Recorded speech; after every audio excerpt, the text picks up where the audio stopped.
L'imam Ahmed disait إنما الحجة في الآثار الحجة في الآثار.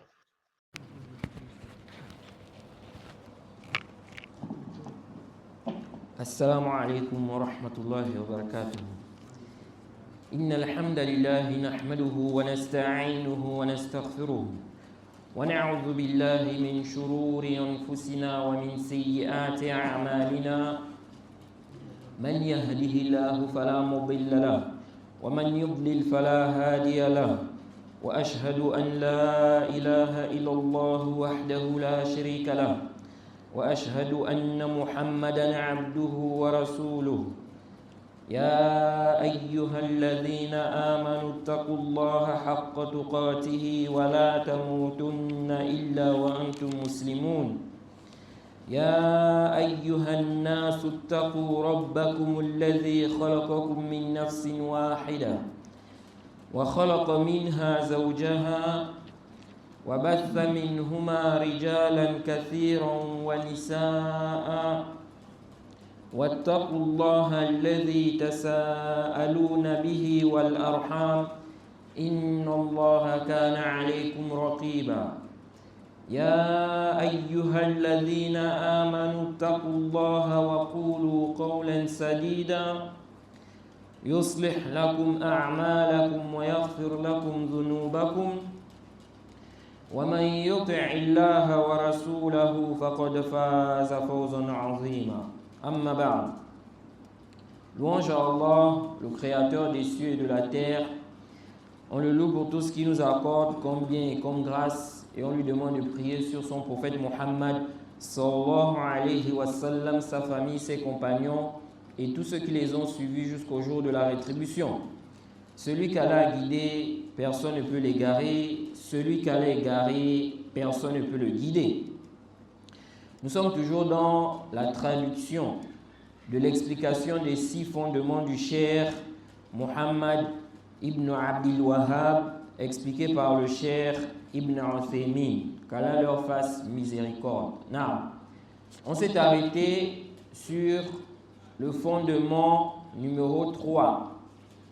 Ou encore, on s'est arrêté sur le 3e fondement, qui était donc l'écoute et l'obéissance envers les gouverneurs. Et ce sujet-là, c'est un sujet qu'on a beaucoup expliqué, beaucoup détaillé, dans différents cours, dans des conférences, dans, n'est-ce pas, plusieurs interventions. Donc ici, là, on ne va pas trop rentrer dans les détails par rapport à ce sujet-là. On va simplement ici lire ici ce que le cheikh Ibn Uthaymin a mentionné.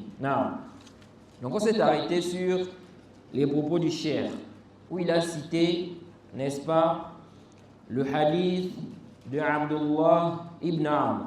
Ok?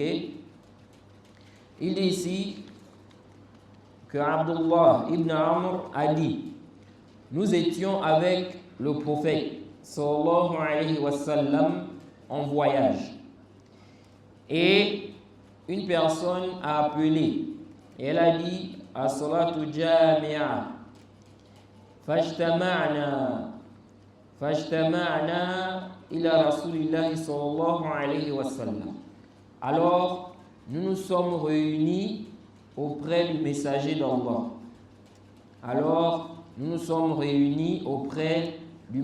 d'Allah. Et le prophète Muhammad sallallahu alayhi wa sallam a dit: il n'y a pas eu de prophète qu'Allah a envoyé sans que ce ne soit un droit, un devoir pour lui d'indiquer sa communauté vers le bien qu'il connaît pour eux. Donc le prophète nous fait comprendre ici qu'Allah n'a pas envoyé un prophète sans que ce ne soit un devoir sur lui, n'est-ce pas, de quoi? D'orienter son peuple vers ce qu'il connaît de bien pour eux. C'est un devoir. Et ça aussi, ça vient réfuter les propos de certains gens de science qui ont dit, quand ils ont parlé, n'est-ce pas, de la différence entre un prophète et un messager. Ils ont dit que le prophète, on ne lui a pas, n'est-ce pas, ordonné de transmettre le message, contrairement au messager. Mais on voit dans ce hadith que le prophète nous dit qu'il n'y a pas eu de prophète qu'Allah a envoyé, sans que ce ne soit un devoir pour lui de faire quoi? D'indiquer, n'est-ce pas? D'indiquer à son peuple le bien qu'il connaît pour eux. Donc il va orienter son peuple vers ce qui est bien pour eux. Il va transmettre. Ok? Now, il a dit ici, et mettre en garde son peuple contre le mal qu'il connaît, n'est-ce pas, vis-à-vis d'eux. Ok? Donc, le prophète nous fait comprendre dans ce hadith que chaque prophète a orienté son peuple vers le bien. Il leur a montré ce qui était bien et il a mis en garde. Il dit ici وَيُنذِرَهُمْ شَرَّ مَا يَعْلَمُهُ لَهُمْ. وَيُنذِرَهُمْ. Il a mis en garde. Il a mis en garde son peuple contre le mal qu'il connaissait, n'est-ce pas, vis-à-vis d'eux. Ok? Donc le mal qui pouvait les atteindre. Donc on voit aussi ici que les prophètes ont mis en garde. Et ça réfute aussi ceux qui sont contre les mises en garde. Ok? Nous disons, ça c'est la voie des prophètes. Ils ont mis en garde contre le mal. Donc, être contre les mises en garde, en réalité, c'est être contre la voie des prophètes. Parce que les prophètes ont fait des mises en garde. Le prophète dit ici, ils ont mis en garde contre le mal qu'ils connaissaient, n'est-ce pas, pour leur peuple. Et il n'y a pas de doute que rentre dedans aussi les mises en garde contre les gens des passions, les gens de l'innovation, les gens du faux, les gens qui égarent les autres. Ok? C'est-à-dire, quand on parle des mises en garde dans l'islam. Et il n'y a pas de doute que ceux qui égarent les autres sont un mal. Ok? Ceux qui égarent les autres, ils sont un mal pour la communauté. Ok? Now, donc le prophète a dit, sans que ce ne soit un devoir pour ce prophète-là d'indiquer, d'orienter son peuple vers le bien qu'il connaît pour eux et de mettre en garde et de le mettre en garde et de les mettre en garde contre le mal qu'il connaît, n'est-ce pas, qui peut les atteindre. Ensuite, le prophète a dit, certes, cette communauté, sa sécurité était placée ou a été placée à son début. Et à la fin, n'est-ce pas, de cette communauté, ou cette communauté sera touchée à la fin par des épreuves et des choses que vous allez réprouver. Et il y aura des troubles, n'est-ce pas, qui vont se succéder. Des troubles qui vont se succéder et qui ne seront rien comparés, n'est-ce pas, aux suivants. Ok? Des troubles qui vont se succéder et qui ne seront rien comparés aux suivants. Et la communauté, n'est-ce pas, a subi des troubles. Et il y aura toujours des troubles. Ok? Le prophète nous informe ici qu'il y aura à la fin de cette communauté des troubles qui vont se succéder, des troubles dont, n'est-ce pas, on va dire, comparés aux précédents, ceux qui vont venir après, n'est-ce pas, seront quoi? Pires. Ok? Et on voit ça, on voit des troubles. Il y a des fitanes, n'est-ce pas, qui se produisent dans la communauté. Parfois, on regarde, on dit, on n'a jamais vu ça. On n'a jamais vu une fitna comme ça. Ok? Et récemment, n'est-ce pas, certains sont au courant de la grande fitna qui a divisé les gens de la sunna dans le monde entier. Ok? Ces fitanes qui ont divisé les salafis, les gens de la sunna dans le monde entier. Les troubles, n'est-ce pas, qui se sont produits entre les gens de science. Ok? Ces troubles-là, il y en a, n'est-ce pas, quand ils vont regarder ça, comparé à ce qui a précédé, ils vont dire, on n'a jamais vu des troubles comme ça. On n'a jamais vu une telle division. Ok? Qu'Allah nous en préserve et qu'il nous facilite. Non. Ensuite, le cheikh, ici, là, continue donc en citant le hadith en question. Donc, dans le hadith, on dit que le prophète a dit. Ensuite, un trouble va se manifester. Le croyant dira, c'est ce trouble-là qui me détruira. Ok? Je vais périr. Il dit, puis, ce trouble-là va se dissiper et un autre apparaîtra. Il dira, c'est plutôt celui-ci qui me détruira. Ensuite, le prophète Mohammed sallallahu alayhi wa sallam a dit, celui qui aimerait être préservé, celui qui aimerait être préservé du feu, donc de l'enfer, et entrer au paradis alors que la mort vienne à lui, alors qu'il est croyant en Allah et au jour dernier. C'est-à-dire qu'il meurt en étant croyant, il croit en Allah et au jour dernier. Donc quand la mort arrive, qu'il soit croyant au moment de la mort. Ensuite, le prophète a dit, et qu'il traite les gens comme il aimerait qu'on le traite. Ok? Il traite les gens comme il aimerait qu'on le traite. Qu'il traite les gens comme il aimerait qu'on le traite. C'est comme ça. Ne fais pas aux autres ce que toi-même tu n'aimerais pas qu'on te fasse. Ok? Donc, traite les autres comme, n'est-ce pas, tu aimerais qu'on te traite. Ce n'est pas quand c'est toi, c'est bon. Et quand ce sont les autres, n'est-ce pas, ce n'est plus bon. Ok? Nous disons quoi? Nous disons, traite les autres comme tu aimerais qu'on te traite.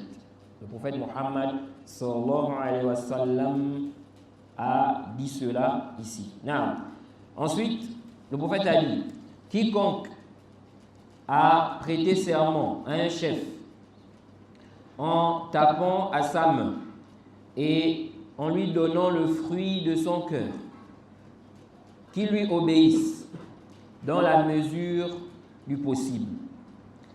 Et si quelqu'un d'autre vient disputer son autorité ou son pouvoir, tuez-le. Tuez-le, rapporté par Muslim.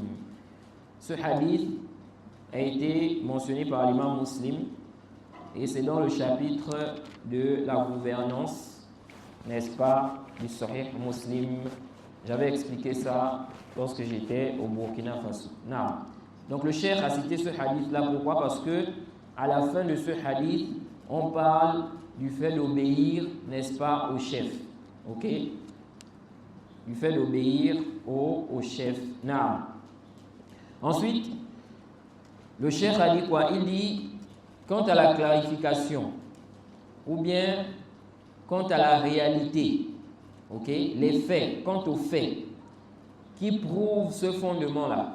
Parce qu'il a dit ici, là, que cela est prouvé par, n'est-ce pas, la clarification de la législation. Cela est prouvé par la clarification dans la législation, de même aussi par les faits. Ce fondement-là est prouvé par la clarification dans la législation, de même les faits. Donc le cheikh dit ici, quant aux faits, au décret, il dit فَإِنَّهُ لَا يَخْفَى حَالُ الْأُمَّةِ الْإِسْلَامِيَّةِ حِينَ كَانَتْ مُتَمَسِّكَةً بِدِينِهَا مُجْتَمِعَةً عَلَيْهِ. Il dit ici que ce n'est pas ignoré la situation de la communauté islamique lorsqu'elle était, n'est-ce pas, attachée à sa religion, unie. Ok? Mu'azzimatan liwulati umuriha. Mu'azzimatan liwulati umuriha. Ils, n'est-ce pas, respectaient leurs gouverneurs, leurs dirigeants. Ok? Ils les respectaient, les honoraient. Munqadatan lahum bil ma'ruf. Et ils étaient soumis, ils obéissaient au gouverneur dans le convenable. Ok? Dans le convenable. Il dit kanat laha as-siyadatu waz-zuhuru fil ardi. Ils avaient quoi? À ce moment-là, ok, ils avaient la souveraineté. Ok? Ils jouissaient d'une place prépondérante dans le monde. Comme Allah a dit, ensuite il a cité, n'est-ce pas, le verset 55 de la sourate 24. De même, le verset 40 au verset 41 de, n'est-ce pas, la sourate 22. Ok? Où Allah a dit, Allah a promis ceux d'entre vous qui ont cru et qui font de bonnes œuvres, ok, qu'il leur donnerait la succession sur terre, comme il a donné à ceux qui les ont précédés.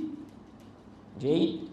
Il donnerait force et suprématie à leur religion qu'il a agréée pour eux, et il leur changerait leurs anciens ou leurs anciennes peurs, et il leur changerait leur ancienne peur en sécurité. Il m'adore et ne m'associe rien. Ok? Donc le cheikh a cité ça pour dire quoi? Pour dire qu'avant, la communauté islamique avait quoi? La souveraineté, la force. Vous voyez, autant de compagnons, autant de Omar. La communauté avait la force. Car ils étaient unis et ils respectaient leur chef, leur gouverneur. Parce que la faiblesse de la Ummah, parmi les causes, il y a quoi? Le fait, n'est-ce pas, de se rebeller contre les gouverneurs. Être contre eux, ça divise la communauté. Et ça affaiblit les rangs des gens de la Sunna, des musulmans. Des gens sont capables de critiquer leur gouverneur, de mal parler de leur gouverneur, de soutenir même les ennemis, n'est-ce pas, de l'islam.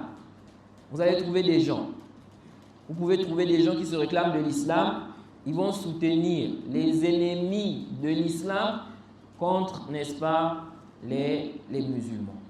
Ok? Contre les musulmans, contre leur chef, contre leur gouverneur. Vous voyez? Donc, cette division-là et le fait que les gens se rebellent contre les chefs, les gouverneurs, ça affaiblit la communauté. Donc le cheikh a cité ici le verset qui montre que si ici là, on accomplit les bonnes œuvres, on croit, ok, Allah va nous donner quoi? La suprématie. Ok? Mais si ici là, on désobéit, on est dans, n'est-ce pas, la désobéissance, on s'écarte des prescriptions d'Allah, on se divise entre nous-mêmes, on se déchire, ok, on se rebelle contre les chefs, eh bien, il y aura quoi? Il n'y a pas de doute, la faiblesse, donc quoi, dans la communauté, et les ennemis vont avoir quoi? La force. Ensuite, il a cité le verset où Allah dit, il dit, Allah va soutenir, n'est-ce pas, ceux qui soutiennent sa religion. Ok? Allah va soutenir, secourir ceux qui soutiennent sa religion. Ok? Certes, Allah est fort et puissant. Ensuite, Allah a dit, ceux qui, si nous leur donnons puissance sur terre, accomplissent la prière acquittent la zakat. Donc Allah dit ici, ceux qui, si nous leur donnons puissance sur terre, ils font quoi? Accomplissent la prière, acquittent la zakat, ordonnent le convenable, interdisent le blâmable. L'issue finale, n'est-ce pas, de toute chose appartient à Allah. Donc ça veut dire quoi? Ça veut dire que si on fait ce qu'Allah a demandé de faire, si on se conforme à notre religion comme il se doit, Allah va nous donner la force sur la terre. Mais si ici là, on désobéit, on est dans la désobéissance, les innovations, les gens sont dans le shirk, les gens sont dans des innovations, comment veut-on qu'Allah nous apporte ou qu'Allah nous donne la puissance? Comment veut-on qu'Allah nous donne quoi? La puissance sur terre. Donc le cheikh Ibn Uthaymin dit وَلَمَّا أَحْدَثَتِ الْأُمَّةُ الْإِسْلَامِيَّةُ مَا أَحْدَثَتْ وَفَرَّقُوا دِينَهُمْ وَتَمَرَّدُوا عَلَى أَئِمَّتِهِمْ وَخَرَجُوا عَلَيْهِمْ كَانُوا شِيَعًا نُزِعَتْ الْمَهَابَةُ مِنْ قُلُوبِ أَعْدَائِهِمْ وَتَنَازَعُوا فَفَشَلُوا وَذَهَبَتْ رِيحُهُمْ وتداعت عليهم الأمم وصاروا غثاء كغثاء السيل. نعم. Le cheikh Ibn Uthaymin dit, alors, lorsque dans la communauté islamique, lorsqu'il s'est passé, n'est-ce pas, ce qui s'est passé dans la communauté islamique et qui se sont divisés dans la religion, donc les musulmans, et qui se sont rebellés contre leurs gouverneurs, qui sont sortis contre eux, alors ils sont quoi? Ils sont devenus des sectes, ok? Des sectes. Et Allah a enlevé la peur qui était dans le cœur des ennemis envers eux. Allah a enlevé ça. Et ils se sont mis à diverger. Et ils ont fléchi. Ils ont perdu leur force. Ensuite, le cheikh dit ici là que les communautés se sont abattues sur eux. Ils sont devenus comme l'écume emportée par un torrent. Ok? Ensuite, le cheikh dit وصار هذا الأصل لا يعرف عند أكثر من يدعي العلم والغيرة على دين الله. Il dit ce fondement-là est ignoré, n'est-ce pas, de la majorité de ceux qui prétendent la science et la jalousie pour la religion. Ok? Ceux qui prétendent la science et qui prétendent être jaloux pour cette religion. Donc le cheikh Ibn Uthaymin confirme simplement ce que le cheikh a dit ici. Il dit ce fondement-là, la majorité de ceux qui prétendent la science et la jalousie pour la religion, n'est-ce pas, la majorité de ces gens-là ont ignoré ce fondement-là. Et donc il dit, la pratique de ce fondement a été délaissée. Ok? Et on a vu ça, et ça c'est une réalité. Celui qui médite bien dans la communauté, il va voir que beaucoup de gens, la majorité des gens ignorent ce fondement-là, l'écoute et l'obéissance au gouverneur. Ils ne connaissent pas, n'est-ce pas, cela. Au point où, lorsqu'on parle de ça, n'est-ce pas, des gens se demandent, mais ça sort encore d'où?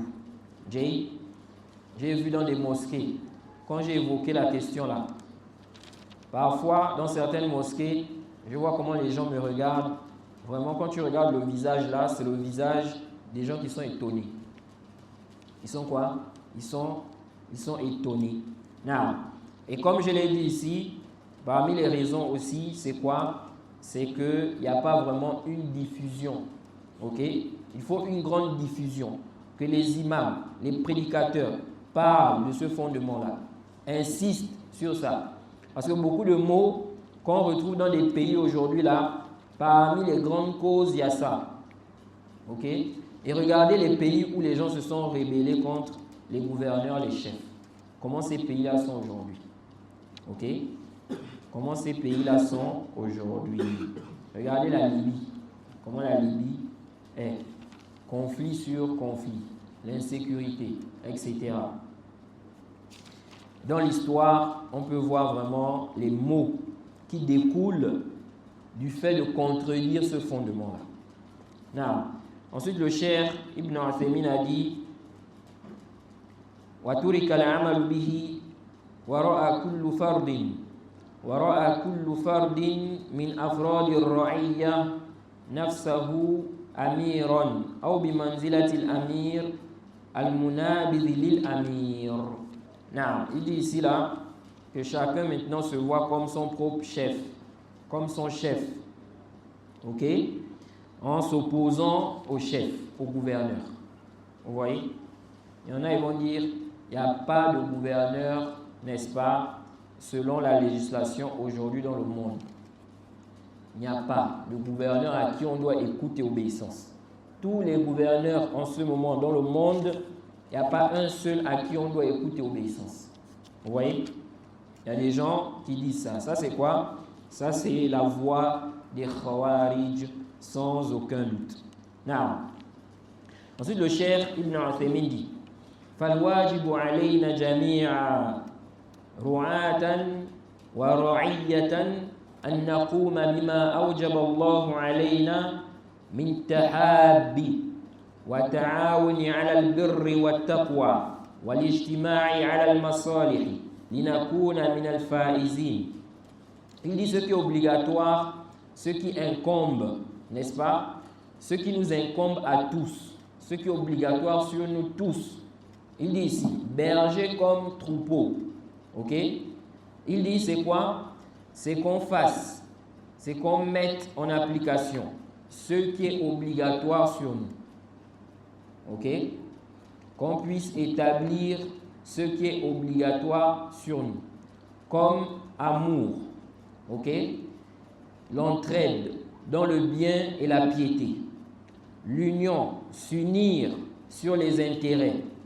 Afin qu'on soit, n'est-ce pas, de ceux-là qui vont réussir. Il dit وَعَلَيْنَا أَن نَجْتَمِعَ عَلَى الْحَقِّ وَنَتَعَاوَنَ عَلَيْهِ. Donc, le cheikh ici, il appelle à l'union.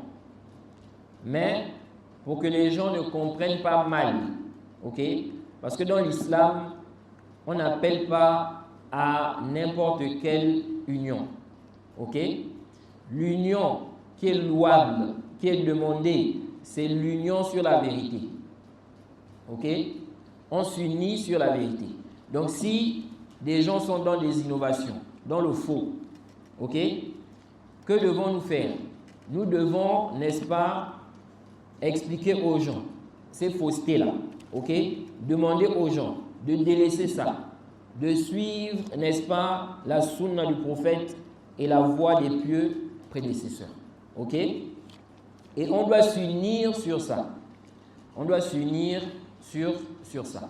Donc, l'appel à l'union, c'est l'union sur la vérité. C'est pourquoi ceux qui disent, vous parlez des innovations. Vous, n'est-ce pas, vous attaquez les innovateurs. Alors qu'on a des ennemis extérieurs. Alors qu'on a les non-musulmans qui sont là, qui sont des ennemis des musulmans.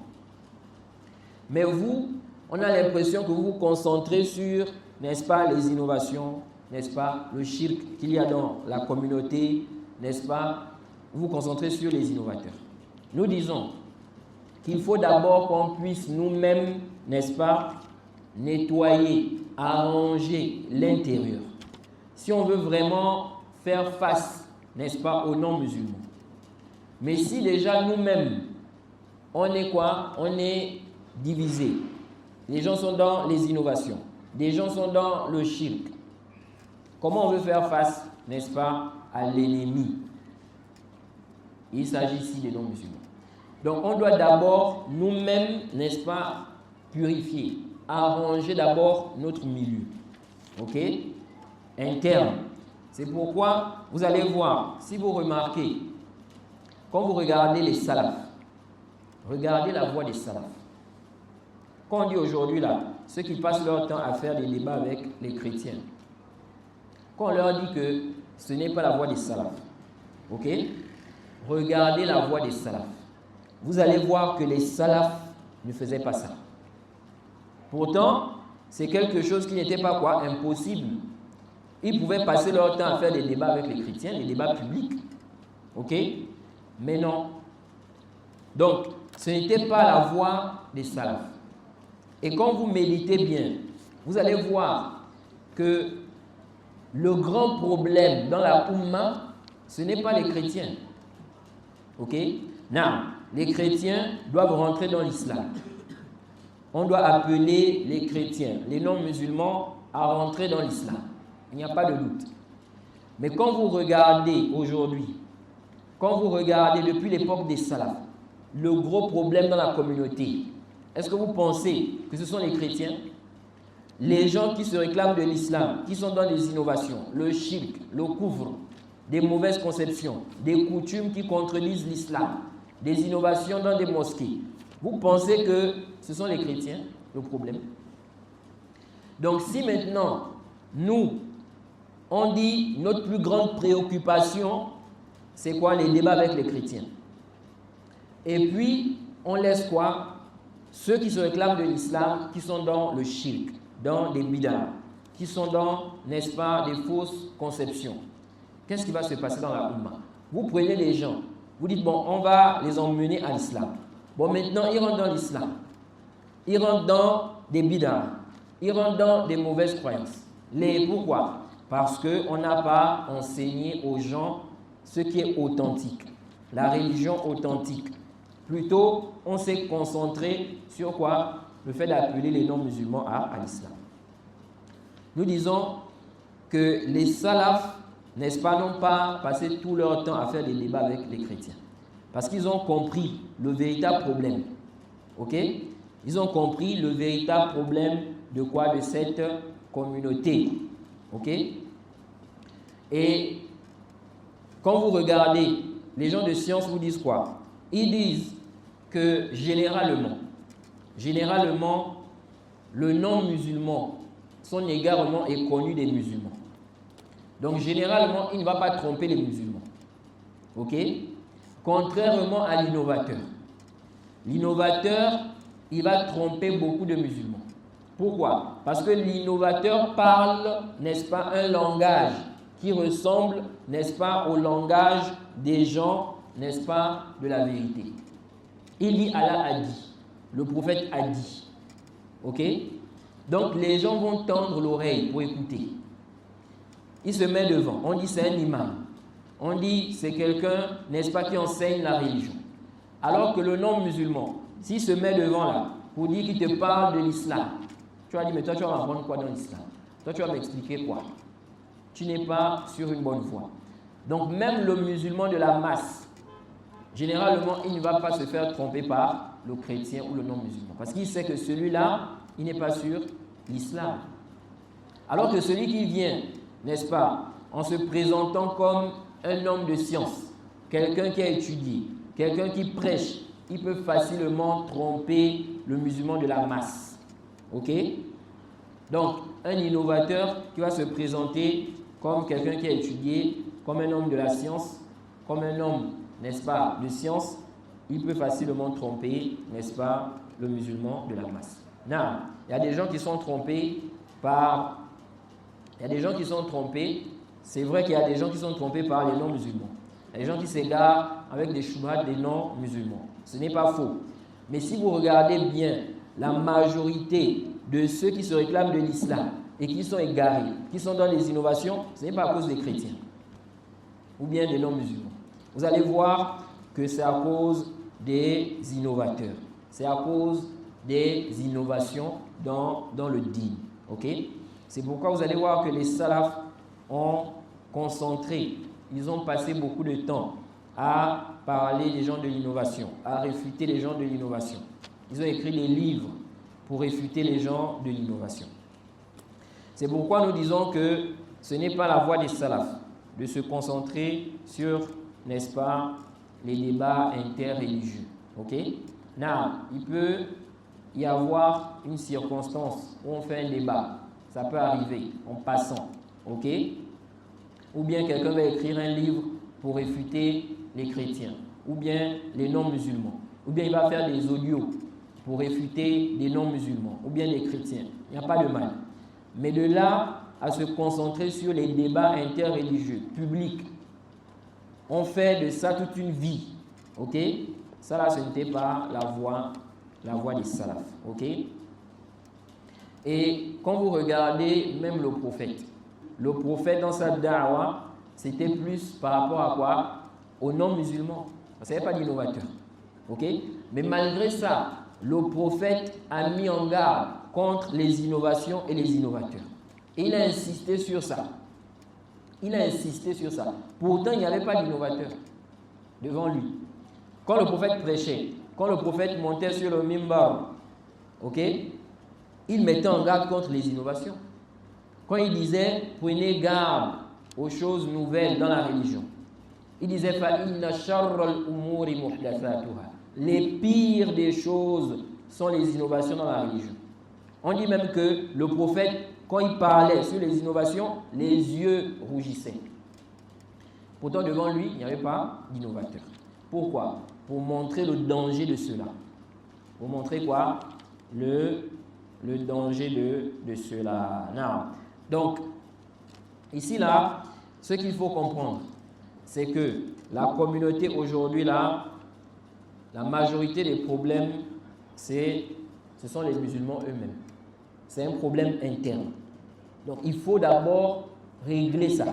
Les problèmes internes, là, les divisions qu'il y a là, les innovations là, il faut qu'on combatte ça. Il faut, n'est-ce pas, qu'on détruise ces innovations-là, qu'on démontre la vérité, qu'on insiste sur, n'est-ce pas, le chemin à suivre, le chemin obligatoire à suivre. Ok? Now, quand les gens vont revenir, n'est-ce pas, à la religion d'Allah, à la sunna, vous allez voir comment les musulmans vont avoir le dessus sur leurs ennemis. Now, donc le cheikh ici, là, il a parlé de l'union, mais il a précisé. Quelle union? Il dit ici, là, وَعَلَيْنَا أَن نَجْتَمِعَ عَلَى الْحَقِّ وَنَتَعَاوَنَ عَلَيْهِ. Il dit, nous devons nous unir sur la vérité et nous entraider sur cela. Ok? Ensuite, il a dit, وَأَن نُخْلِصَ فِي جَمِيعِ أَعْمَالِنَا. Et on doit être sincère dans toutes nos œuvres. وَأَن نَسْعَى لِهَدَفٍ وَاحِدٍ وَهُوَ إِصْلَاحُ هَذِهِ الْأُمَّةِ إِصْلَاحًا دِينِيًّا وَدُنْيَوِيًّا بِقَدْرِ مَا يُمْكِنُ. Il dit, et on doit fournir des efforts pour un seul but. C'est quoi? Il dit, la réforme de cette communauté. Vous voyez? La réforme de cette communauté. Une réforme religieuse et liée aux affaires mondaines. Il dit autant que possible. Ensuite, il a dit وَلَنْ يُمْكِنَ ذَلِكَ حَتَّى نَتَّفِقَ وَلَنْ يُمْكِنَ ذَلِكَ حَتَّى تَتَّفِقَ كَلِمَتُنَا وَنَتْرُكَ الْمُنَازَعَاتِ بَيْنَنَا. Le cheikh dit, et cela n'est pas possible, sauf si on s'unit, ok, qu'on ait une même parole et qu'on délaisse, n'est-ce pas, les divergences qu'il y a entre nous. Et bien évidemment, le cheikh ici ne vise pas les questions de divergence, n'est-ce pas, dont la divergence est tolérée. On a déjà expliqué ça. On a dit ça là, ça ne cause pas de division. Ça ne doit pas causer des divisions. Ok? Ces divergences qui existent depuis l'époque des salafs. Les gens de la sunna ont divergé depuis sur telle ou telle question. C'est une divergence tolérée. Ça là, ça ne doit pas causer la division dans la umma. Et on a vu le comportement des compagnons. Ok? La méthodologie des compagnons dans ce genre de questions. Donc les questions à divergence entre les gens de la sunna. Mais ici, le cheikh parle des divergences qui causent la division dans la communauté. Okay? Il dit ici, nous devons donc délaisser quoi? Ces divergences-là, les divergences entre nous. Il dit وَالْمُعَارَضَاتِ التي لا تحقق هدفا بل ربما تفوت مقصودا وتعدم موجودا. Il dit, nous devons donc délaisser ces querelles, ok, ces divergences entre nous. De même, n'est-ce pas, nous devons laisser de côté les querelles et les oppositions qui n'aboutissent à aucun but, qui ne servent à rien, ok? Mais plutôt, ça fait quoi? Ça nous mène ou ça peut nous faire manquer un objectif et ça détruit ce qui existe déjà, ok? Subhanallah, parfois il y a des gens parmi les musulmans, ils créent des divisions, vraiment, on va dire, c'est inutile. C'est vraiment inutile. Jay, parfois vous allez voir un exemple des sujets à divergence entre les gens de la Sunna. Les savants de la Sunna ont divergé. Certains ont dit comme ça, certains ont dit comme ça. Ce sont des divergences tolérées.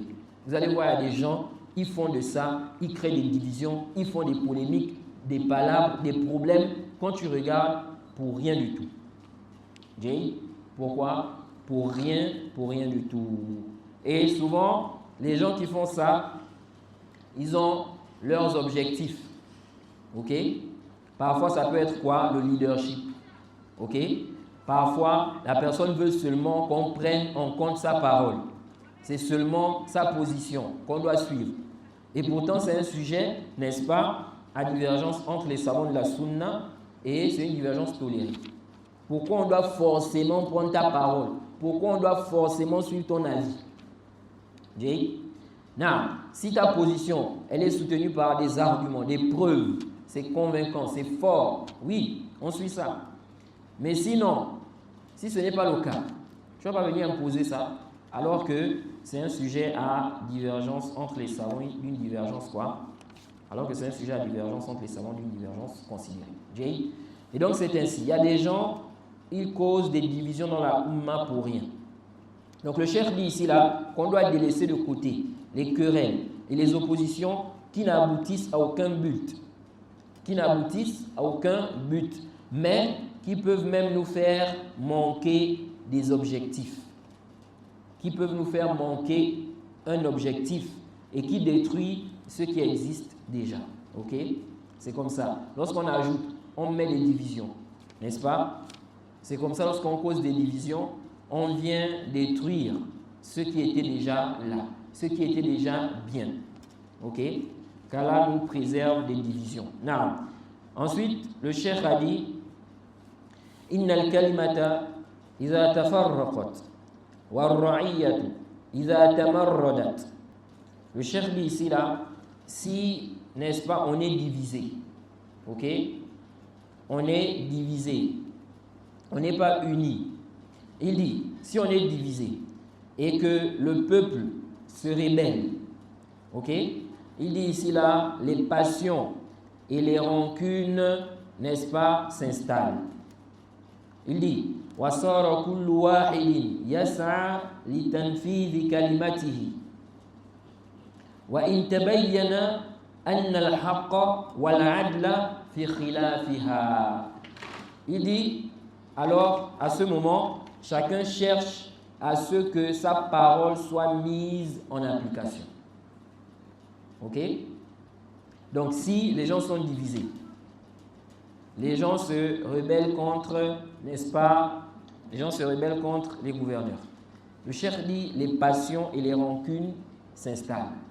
Et chacun veut que sa parole soit, n'est-ce pas, mise en application. Même si, n'est-ce pas, il apparaît clairement que la vérité et l'équité, n'est-ce pas, est contraire à sa parole. Même s'il apparaît clairement que quoi? Que la vérité et l'équité, n'est-ce pas, sont contraires à sa parole. Donc même si c'est le cas, lui il veut que sa parole soit mise en application. Ensuite le cheikh a dit, وخرجنا عن توجيهات الله تعالى حيث يقول Donc, si maintenant on arrive à ce stade-là, qu'est-ce qui se passe? Il dit وخرجنا عن توجيهات الله تعالى حيث يقول يا أيها الذين آمنوا. Donc, le cheikh Ibn Uthaymin nous fait comprendre la conséquence de cela. Ok? Ou on va lire plutôt, ça va nous emmener à quoi? Il dit ici, si la situation est telle, alors on sort de quoi? Des orientations d'Allah. On sort, n'est-ce pas, des orientations d'Allah. Il dit ici, lorsqu'il a dit Ya ayyuhalladhina amanu taqullaha haqqa tuqatihi wa la tamutunna illa wa antum muslimun. Lorsqu'il a dit oh vous qui avez cru, craignez Allah comme il doit être craint et ne mourrez qu'en étant soumis. Ensuite il a dit wa'tasimu bihablillahi jami'a wa la tafarraqu. Et accrochez-vous tous au câble d'Allah et ne vous divisez pas. واذكروا نعمة الله عليكم إذ كنتم أعداء فألف بين قلوبكم فأصبحتم بنعمته إخوانا. Jusqu'à la fin du verset, on avait déjà vu ce verset-là. Donc il a cité le verset 102 jusqu'au verset 103 de la sourate 3, où Allah a dit et rappelez-vous, n'est-ce pas, du bienfait d'Allah sur vous lorsque vous étiez ennemis. Et il vous a quoi? Réconcilié et vous êtes devenus des frères. Non, jusqu'à la fin du verset. Ensuite, le cheikh Ibn Uthaymin dit فَإِذَا عَرَفَ كُلُّ وَاحِدٍ مَا لَهُ وَمَا عَلَيْهِ وَقَامَ بِهِ عَلَى وَفْقِ الْحِكْمَةِ فإن الأمور العامة والخاصة تسير على أحسن نظام وأكمله. Il dit, si chacun connaît ses devoirs et ses droits, ok? Si chacun connaissait ses devoirs et ses droits et qu'il agissait sur cette base avec sagesse, les affaires publiques et privées se dérouleraient dans le meilleur ordre possible, ok? Le plus parfait possible. Now. Donc on a terminé avec le troisième fondement. Now. Ensuite le cheikh a dit ici al-aslu ar-rabi', quatrième fondement. Abou Kacha n'est pas là. Hein? Tu peux lire. Mais il n'y a pas le micro. Non. Hein? L'enregistreur. Ah non, il faut qu'il vienne ici, là.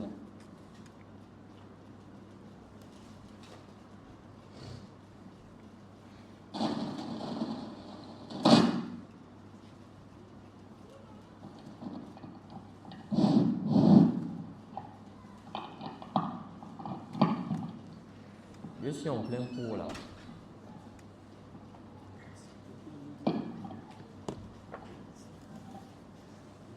Non.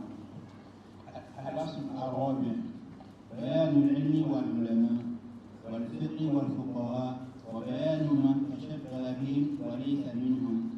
وقد بين الله هذا الأصل في أول سورة البقرة من قوله يا بني إسرائيل اذكروا نعمتي التي أنعمت عليكم وأوفوا بعهدي أوف بعهدكم إلى قوله يا بني إسرائيل اذكروا نعمتي التي أنعمت عليكم وأني فضلتكم على العالمين.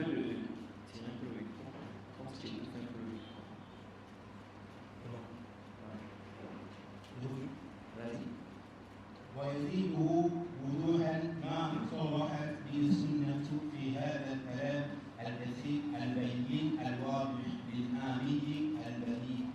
ثم صار هذا أغرب الأشياء وصار العلم والفقه هو البدع والضلالات وخيار ما عندهم لبس الحق وصار العلم الذي فرضه الله تعالى على الخلق ومدحه لا يتفوه به إلا زنديق أو مجنون، وصار من أنكره وعاداه وصنف في التحذير منه والنهي عنه هو الفقيه العالم. نعم. Ensuite, le cheikh Muhammad ibn Abdul Wahhab nous mentionne ici le 4e fondement. Le premier fondement, c'était quoi? Qui nous rappelle? Al-Ikhlas, la sincérité. Deuxième fondement, non, l'union. J. Troisième fondement, non, l'écoute et l'obéissance envers les gouverneurs. Ensuite, le cheikh mentionne ici le 4e fondement. Il dit ici la clarification de ce qu'est la science. C'est quoi la science? Jay? Et ce fondement-là est très important parce qu'aujourd'hui, là, il y a beaucoup de confusion. Les gens confondent ce qui est réellement considéré comme science. C'est quoi réellement la science? Qui sont réellement les savants? Qui sont réellement ceux-là qui ont la science? Il y a la confusion. Ce qui n'est pas considéré comme science, des gens considèrent ça comme science. Ah, celui-là, il a vraiment la science. Mais quand tu regardes selon, n'est-ce pas, la balance de la législation, il n'a pas la science. Ok? Quelqu'un vient dans ses prêches, il passe son temps à raconter des histoires. Ils disent, ah, vraiment, lui, il a la science. Des histoires qui ne sont même pas prouvées. Des chrysos qui ne sont pas prouvées. Des fausses histoires, des histoires faibles, des histoires inventées. On dit, c'est lui qui a la science. Et celui qui vient parler sur base du Coran, de la Sunna, des paroles des salafs, des paroles des savants, on dit non, il ne connaît pas. Celui qui a la science, c'est celui-là. Et le cheikh va nous parler de cela ici, que les choses ont été inversées. Ce qui est considéré comme science maintenant, ok, en réalité, c'est quoi? Ce n'est pas la science. Et la science réelle, on considère ça comme quoi? Comme l'innovation. Ok? Donc le cheikh dit ici la clarification de ce qu'est la science. Les savants, la jurisprudence, la bonne compréhension et les jurisconsultes. Qui sont-ils? Qui sont les savants? Parce qu'aujourd'hui aussi, il y a la confusion. On dit savant, n'est-ce pas, sur celui qui n'est pas savant. En Afrique, là, on dit Majlis des Ulama. Dans certains pays en Afrique, on dit c'est le Majlis des Ulama. Ok? Donc, on va dire l'assemblée des savants. Ou bien l'assemblée des savants de tel pays ou d'Afrique. Quand tu regardes au fond là, ce ne sont pas des savants. On va dire que ce sont des docteurs, par exemple. Être docteur, ça ne veut pas dire que vous êtes devenus des savants. Être docteur, ça ne veut pas dire que vous êtes devenus des savants. Quelqu'un peut être docteur, il n'est pas savant. Comme quelqu'un peut être savant, il n'est pas docteur. Ok? Ce n'est pas quelque chose qui est quoi? Qui est lié. C'est-à-dire, si on est docteur, automatiquement on est devenu savant. Ok? Non. On peut être docteur, on est savant, oui. Comme on peut être docteur, on n'est pas savant. Comme on peut être savant, on n'est pas docteur. Ok? Cheikh Al-Albani, c'était un savant, il n'était pas docteur. Cheikh Ibn Uthaymin, c'était un savant, il n'était pas docteur. Cheikh Ibn Baz, c'était un savant, il n'était pas docteur. Et les exemples sont nombreux. Ok? On ne va pas citer ici ceux qui n'ont pas vécu à l'époque des doctorats. Pour que quelqu'un ne dise pas, non mais à leur époque, il n'y avait pas le doctorat. À notre époque, donc l'époque où il y a eu le doctorat, on a des gens qui sont des savants, ils ne sont pas des docteurs. Ok? Ils n'ont pas le doctorat. Mais est-ce qu'ils ne sont pas savants? Ils sont savants. Ok? Il se peut même, n'est-ce pas, que parmi les docteurs, parmi eux, on a quoi? Des docteurs qui sont leurs élèves. Pourtant, l'enseignant lui-même, il n'a pas le doctorat. L'élève a le doctorat. Ok? Le cheikh Moukbil, il n'avait pas le doctorat. Il n'avait pas quoi? Le doctorat. Et les exemples sont nombreux. Donc, avoir le doctorat ne veut pas dire qu'on est savant. Ok? Et ce n'est pas une condition aussi, pour être savant, d'avoir quoi? Le doctorat. Ok? Ça, ce sont des choses qui sont venues, que les gens, n'est-ce pas, ils ont ils ont mis en place, ok, doctorat, licence, ceci, cela. Mais sinon, avant, ce n'était pas ça. Comment les salafs faisaient? Comment on arrive à connaître que quelqu'un a la science? Mais c'est par rapport à ce qu'il dit, par rapport, n'est-ce pas, à sa mémorisation, ce qu'il transmet, par rapport, n'est-ce pas, au témoignage des gens qui ont vécu à son époque, des gens qui le connaissent. Ok? Ils vont confirmer que celui-là a la science. On voit en lui qu'il a la science, dans ce qu'il écrit, dans ce qu'il dit. C'est comme ça. Il n'y avait pas licence, doctorat, ceci, cela. Ok? Et donc, par conséquent, ça ne doit pas être le baromètre pour juger la science de quelqu'un. Ok? Et ça, c'est quelque chose qui est évident. Il n'y a pas un savant contemporain, n'est-ce pas, qui contredit cela. Ok? Qui dit que pour juger la science, n'est-ce pas, on doit uniquement se fier à ces diplômes-là et que automatiquement, si quelqu'un a le doctorat, c'est qu'il est savant. Ou bien, c'est que forcément, il a la science. Ok? Le Cheikh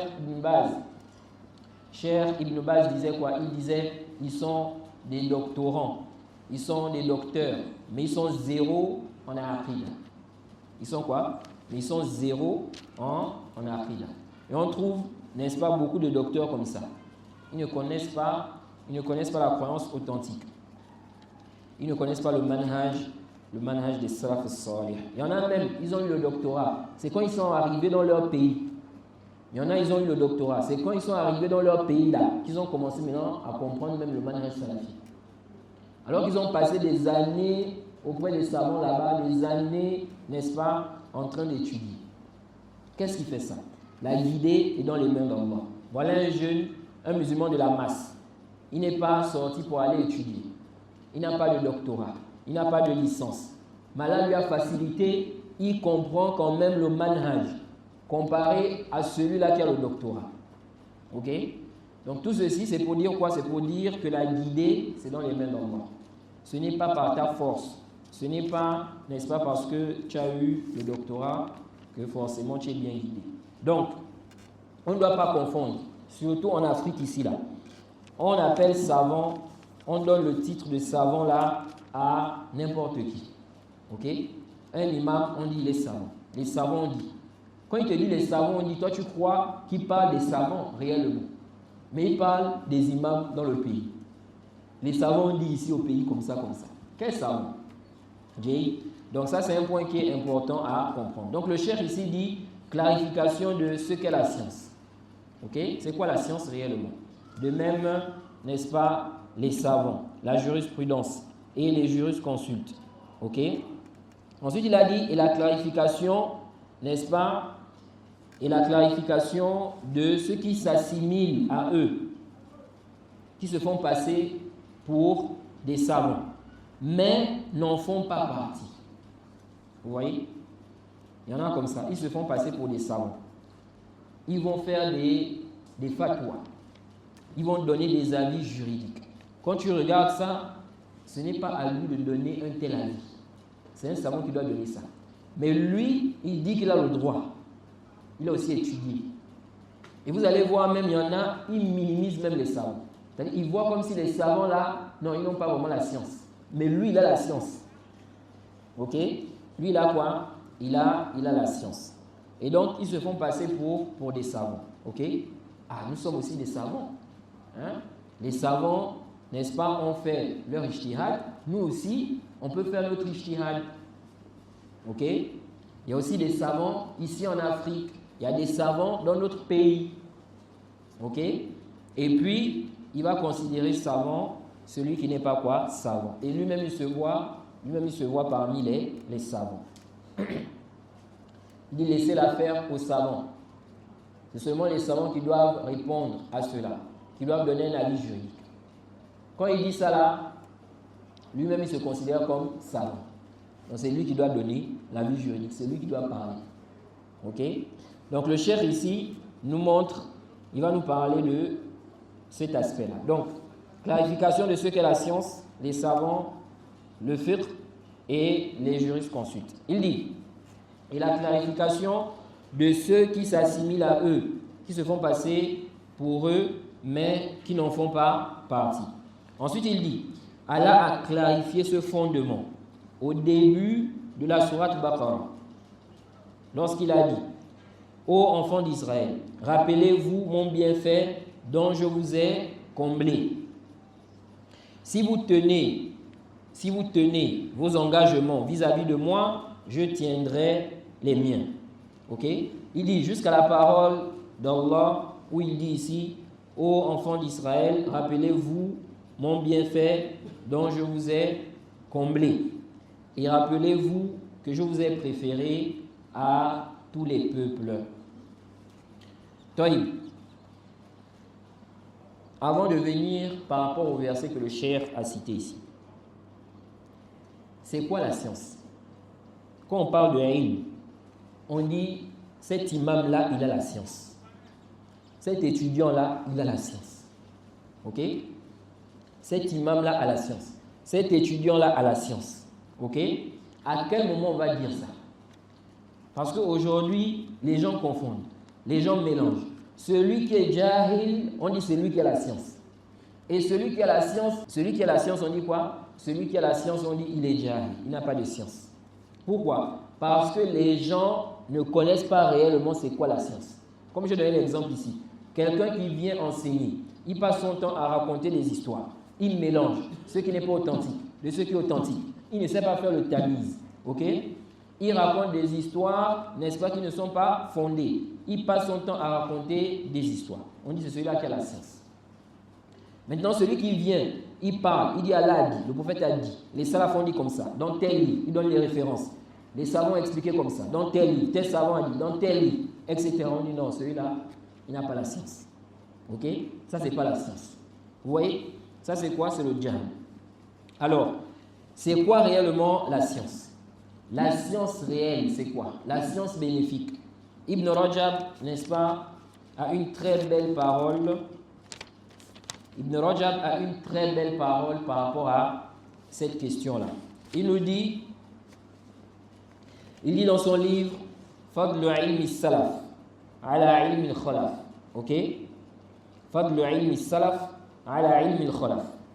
Les mérites de la science des salafs sur la science de ceux qui sont venus après. Ok? À la page 26. Il dit: فَالْعِلْمُ النَّافِعُ مِنْ هَذِهِ الْعُلُومِ كُلِّهَا. Il dit: فَالْعِلْمُ النَّافِعُ مِنْ هَذِهِ الْعُلُومِ كُلِّهَا ضبط النصوص الكتاب والسنة وفهم معانيها. Il dit: la science bénéfique de toutes ces sciences. Ok? Donc quand il a parlé des sciences, il dit la science qui est bénéfique. Quelle est la science qui est réellement bénéfique? C'est quoi la science réelle? Il dit ici là. C'est quoi? Il dit la science bénéfique de toutes ces sciences réside dans la maîtrise des textes du Coran et de la Sunna. C'est ça d'abord le ilm. Le ilm, c'est ça. Ce n'est pas des histoires que tu viens raconter aux gens qui ne sont pas authentiques, qui ne sont pas prouvés. Là, la maîtrise des textes, des versets du Coran, des hadiths du prophète, il connaît. Il dit Allah a dit, le prophète a dit. Ce n'est pas tout. Il dit ici, wa fahmu ma'aniha, la compréhension de ses sens. Donc il comprend, n'est-ce pas, réellement, donc le sens réel des versets, des hadiths. Ok? Il comprend le sens, n'est-ce pas, des versets et des hadiths. Ensuite, il dit وَالتَّقَيُّدُ فِي ذَلِكَ بِالْمَأْثُورِ عَنِ الصَّحَابَةِ وَالتَّابِعِينَ وَالتَّابِعِيهِمْ فِي مَعَانِ الْقُرْآنِ وَالْحَدِيثِ. Il dit se conformer dans cela à ce qui est rapporté des compagnons, de leurs disciples et des disciples de leurs disciples dans l'essence du Coran. Dans l'essence du Coran et des hadiths. Donc, la science bénéfique, on dit réellement, celui-là, la science, c'est quoi? Kitab wa Sunna, la maîtrise des preuves, des textes du Coran, de la Sunna, avec une bonne compréhension. La compréhension de ce qu'il dit. Il y a des gens, ils ont mémorisé les textes. Il a la maîtrise. Ok? Au niveau de quoi? Des textes là. Mais il ne comprend pas bien ces textes-là. Il n'a pas une bonne compréhension de la religion.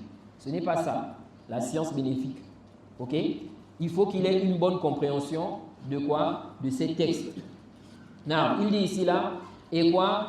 Et ici là, le fait de se conformer à ce qui est rapporté des compagnons, de leurs disciples, et des disciples de leurs disciples, dans l'essence du Coran et des hadiths. Donc ça veut dire quoi? C'est le Coran, la sunna et la compréhension des salafs. Donc ça c'est le premier point. Pour qu'on dise que quelqu'un déjà il a la science et c'est une science bénéfique. Si déjà lui, on ne voit pas, il n'y a pas de verset. Il y a des gens comme ça. Ils prêchent jamais un verset. Ils ne citent pas de verset, ni de hadith. Ils parlent seulement. Il n'y a pas un seul d'avis. Ok? C'est comme ça, c'est prêche. Donc d'abord, il y a quoi? Le Coran, la Sunna. Ce n'est pas tout. Parce qu'il y a des gens aussi qui citent des versets et des hadiths. Il y a quelqu'un qui appelle là. Il y a des gens aussi qui citent des hadiths ou bien des versets, mais avec une mauvaise compréhension. Ça aussi, ce n'est pas la science bénéfique. Il faut que la personne ait une bonne compréhension de ces textes-là. Et la bonne compréhension, c'est la compréhension des salafs. Ensuite, Ibn Rajab dit وَفِيمَا وَرَدَ عَنْهُمْ. Ensuite, Ibn Rajab dit وَفِيمَا وَرَدَ عَنْهُمْ مِنَ الْكَلَامِ فِي مَسَائِلِ الْحَلَالِ وَالْحَرَامِ وَالزُّهْدِ وَالرَّقَائِقِ وَالْمَعَارِفِ وَغَيْرِ ذَلِكَ. Il dit de même ce qui est rapporté comme parole des salafs, donc des compagnons, de leurs disciples et des disciples de leurs disciples. Ce qui est rapporté d'eux dans les questions du halal et du haram. Donc, il a le Coran, il a la sunna, la bonne compréhension et aussi les athars des salafs. Ok? Quand il vous parle, il vous cite des athars des salafs. Allah a dit comme ça, le prophète a dit comme ça, tel savant a dit, tel salaf a dit, c'est rapporté comme ça. Ok? Non, c'est ça la science.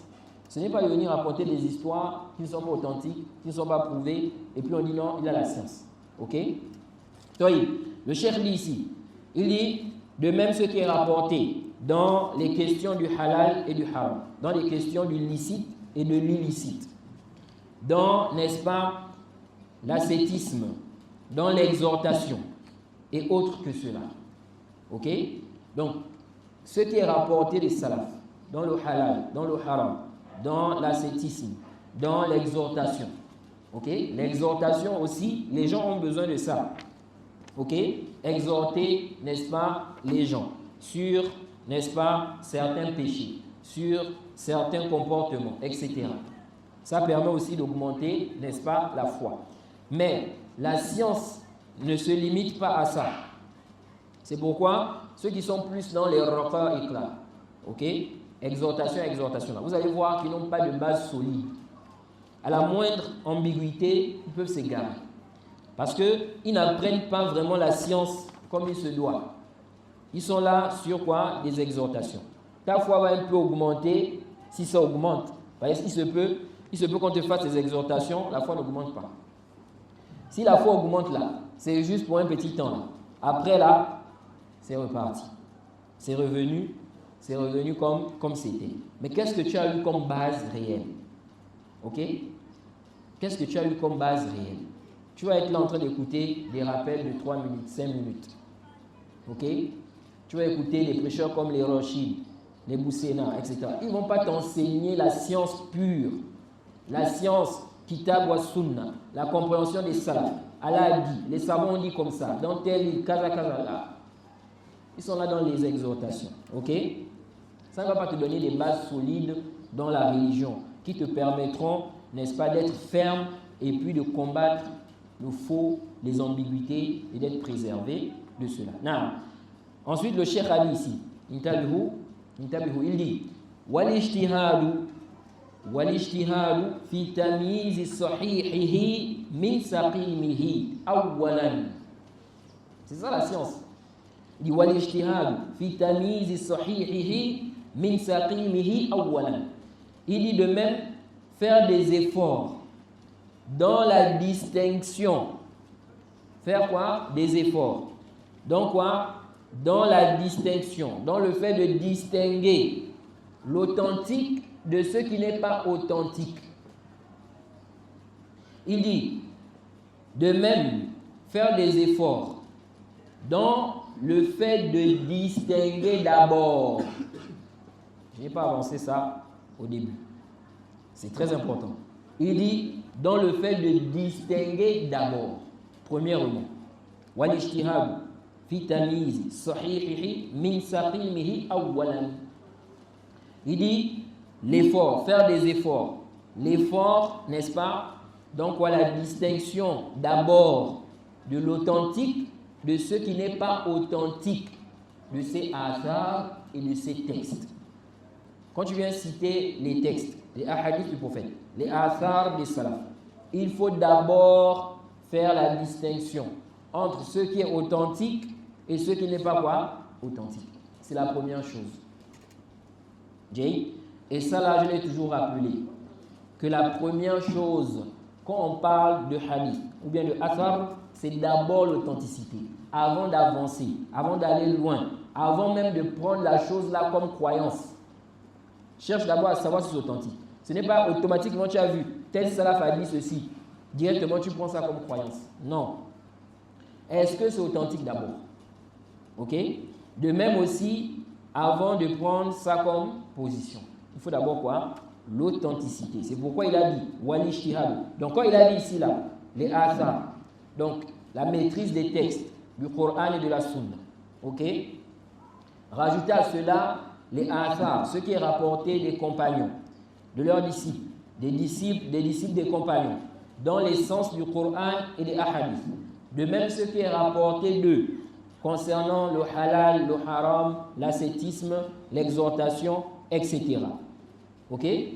Après avoir mentionné ça, il dit de même l'effort, faire des efforts pour distinguer dans ça ce qui est authentique de ce qui ne l'est pas. L'authentique du faible. Premièrement, il dit ثم الاجتهاد على الوقوف على معانيه وتفهمه ثانيا. Il dit ensuite chercher maintenant l'essence et la compréhension de cela. Ok? Donc, premièrement, l'authenticité. Est-ce que ce texte-là est authentique? Est-ce que ce athar-là est authentique? Est-ce que ce qu'on rapporte du compagnon-là, c'est authentique? Est-ce que ce qu'on rapporte du tabi'i-là, c'est authentique? Est-ce que ce qu'on rapporte du tabi'i-là, c'est authentique? Si c'est authentique, maintenant tu cherches à comprendre ça. Comment on va comprendre ça? Ok? Quelle est la bonne compréhension de ce athar-là? Quelle est la bonne compréhension de ce hadith-là? Mais si, d'abord, tu ne sais pas si c'est authentique, ok? Maintenant, tu es en train de chercher comment on comprend. Maintenant, tu es en train de chercher comment on doit comprendre ça. On dit non. Ok? Parce que la compréhension découle d'abord de l'authenticité. C'est sur base d'abord de l'authenticité. Enfin, si ce n'est pas authentique, c'est comme ceux-là qui vont, n'est-ce pas? C'est comme ceux qui cherchent à rassembler les textes. Ils disent, bon, les deux textes, là, on a l'impression que c'est en contradiction. Comment comprendre? On dit que le prophète a dit comme ça. Ici, on dit, n'est-ce pas, qu'il a dit comme ça. On voit ça, n'est-ce pas, quand on regarde, on voit que c'est en opposition. Comment comprendre? Quand on regarde, on voit qu'il y a un texte qui est authentique et il y a l'autre qui n'est pas authentique. Ok? Mais lui, il est déjà en train de chercher à comprendre comment on doit, n'est-ce pas, rassembler ces textes-là. On dit non. D'abord, l'authenticité. Est-ce que les deux textes-là sont authentiques d'abord? Est-ce que les deux textes-là sont authentiques? Parce que si ce n'est pas authentique, on ne va pas opposer ce qui est authentique, n'est-ce pas, à ce qui n'est pas quoi? Authentique.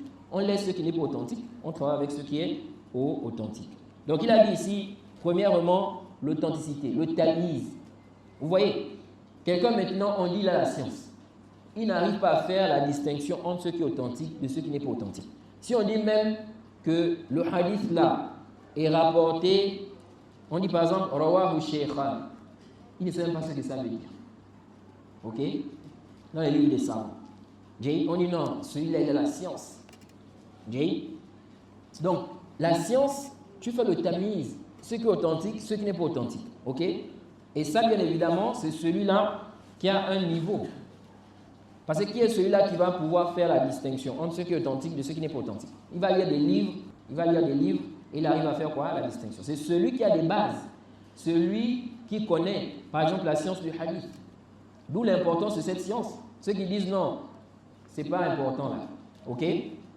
C'est pas important. Comment tu vas faire la distinction entre ce qui est authentique de ce qui n'est pas authentique? Tu vas faire ça comment? Tu vas faire le tapli. Ok? C'est-à-dire, tu peux être à un stade où non, c'est vrai, tu n'as pas le niveau de toi-même authentifier un hadith. Mais un étudiant en sciences, normalement, tu dois avoir un niveau qui te permet, si les savants ont divergé sur l'authenticité d'un hadith, tu peux, selon les usul, les fondements des gens du hadith que tu as étudié, voir quelle est la vie qui est juste. Ok? Ceux-là ont dit que le hadith est faible à cause de ça. Ceux-là ont dit que c'est authentique à cause de ça. Selon les règles des gens du hadith. Quand on regarde, ceux qui ont raison, ce sont ceux-là. Ok? Ou bien, selon la position que moi j'ai adoptée dans telle question, dans le hadith, alors ça m'emmène à être avec les savants qui ont dit le hadith est faible. Ou bien ça m'emmène à être avec les savants qui ont dit le hadith authentique. Ok? Donc, si tu n'as pas étudié la science du hadith, tu ne connais rien dans ça. Bon, comment tu peux faire la distinction? Tu vas faire le tapli, le suivi aveugle. Et tu ne pourras pas défendre, n'est-ce pas, en réalité, même ce que tu es en train de prêcher. Parce qu'un étudiant en sciences qui est faible dans la science du hadith, il est faible là-bas. Ok? Comment il va défendre? Si maintenant la mas'ala, c'est une mas'ala, c'est basé sur un hadith, l'authenticité d'un hadith. Si le hadith est authentique, on dit que c'est une sunna. Si ce n'est pas authentique, on dit que ce n'est pas une sunna. Bon, maintenant il a pris la position que c'est une sunna.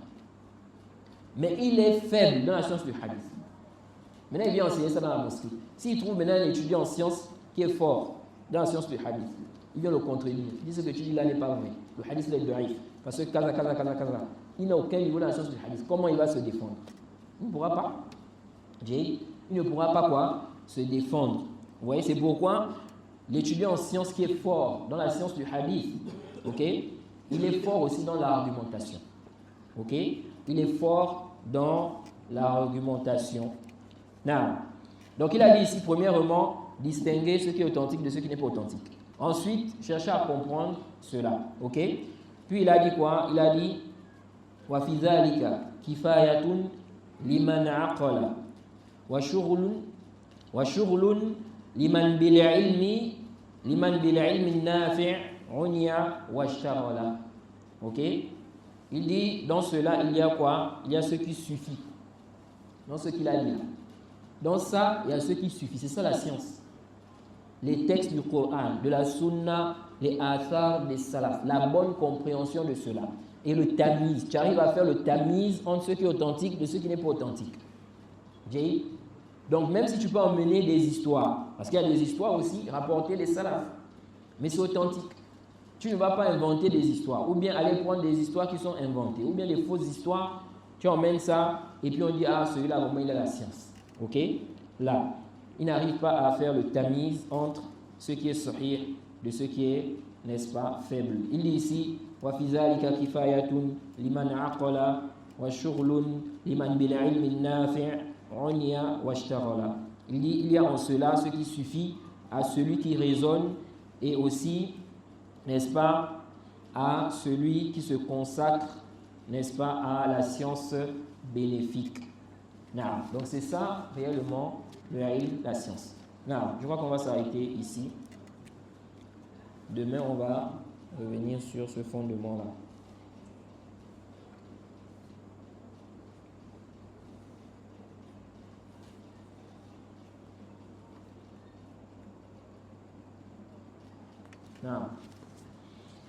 Si peut-être il y a une question par rapport à ce qui a été dit ou autre, avant qu'on ne puisse rompre.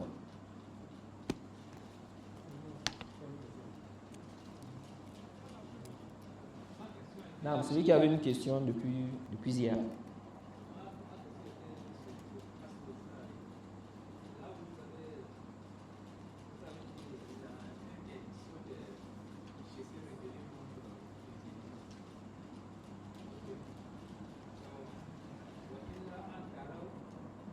إلا أن تروا كفرا بواحا.